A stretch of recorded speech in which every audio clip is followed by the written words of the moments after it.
પ્રણામ. પોળોના જંગલ વિશે આપ જાણતા જ હશો. અહીં 15મી સદીના લાખેરાના દેરા તરીકે ઓળખાતા એવા જૈન દેરાસરના ભગ્ન અવશેષો દેરાસરની એટલે કે જૈન ધર્મની યશોગાથા કહેતા હજી અડીખમ ઊભા છે.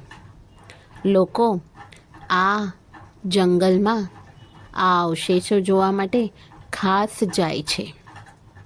તો આપણે આ જૈન ધર્મની વિરાસત એટલે કે ઐતિહાસિક જાણકારી આપતા આ તીર્થો, આ દેરાસરો, આ ભગ્ન અવશેષોની જાળવણી માટે કંઈક તો કરવું જ જોઈએ. પ્રણામ. આવા જ અવશેષો સાબલી એટલે કે ઈડરથી થોડાક જ અંતરે સ્થિત સાબલી નામે જગ્યાએ પણ સ્થિત છે.